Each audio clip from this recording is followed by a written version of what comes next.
We move on now to Afghanistan and the new warning for Americans to avoid the airport unless they receive specific instruction to make their way there. This as we're seeing disturbing images from outside the airport gates, several people killed in the chaos. American and British troops amid the crush of people offering water and assistance. Our own Martha Raddatz pressing Defense Secretary Lloyd Austin on American operations there. Tens of thousands still desperate to get out of the country. Flights resuming today under heavy security. U.S. officials saying 3,800 evacuees were removed from Afghanistan in 24 hours, 17,000 in the last week. Here's ABC's Julia McFarlane with the fast-moving developments. Tonight, chaos in Kabul. Scenes outside the airport reaching breaking point. The UK Ministry of Defence confirming that 7 Afghan civilians were killed today in the crowds. Heartbreaking images showing bodies covered in white tarps. Soldiers struggling to keep the terrified crowds calm and hydrated in the brutal heat. Desperation growing as thousands more arrive each day. NATO troops trying to keep the airport secure.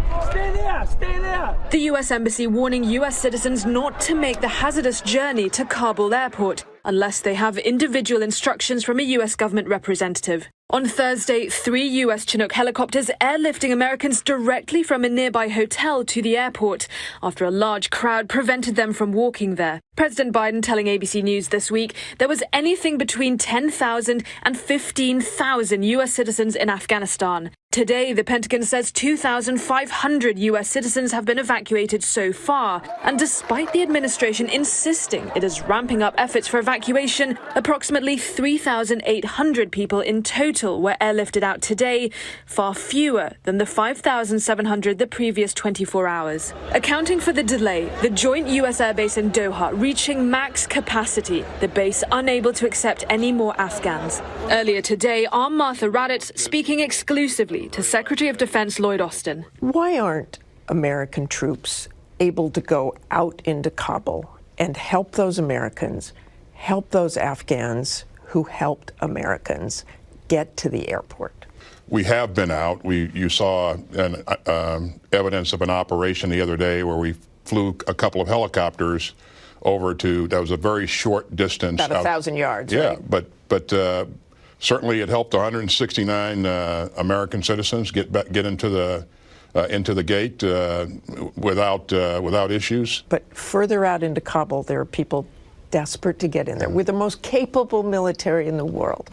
We are, and that most capable military in the world is going to make sure that that airfield remains secure and safe. We're going to look at every means possible to get American citizens, third country nationals, special immigrant visa applicants into the airfield. And tonight, an extraordinary story of goodwill emerging. Groups of U.S. veterans around the world coordinating with contacts on the ground to assist and rescue Afghans who have served the U.S. We couldn't stand by and just watch people we know fall to a very, very certain fate. Russell Worth Parker is a former Marine and part of Task Force Dunkirk. Having done multiple tours of duty in Afghanistan and Iraq, Worth Parker says he is duty-bound to help. I don't know that I could live with myself if I didn't do something to just get one more Afghan out. And after we get him or her out, we want to get just one more.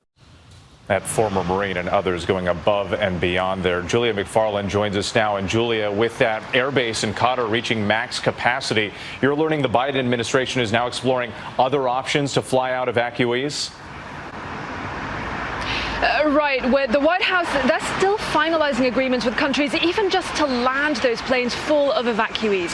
And tonight, U.S. airlines have now been put on notice that the Civil Reserve Air Fleet could be activated, meaning commercial airlines could be compelled to assist evacuation efforts. The planes won't be flying into Kabul, but to air bases around the world where evacuees are being taken. Still a massive task ahead. Julia McFarlane, thank you.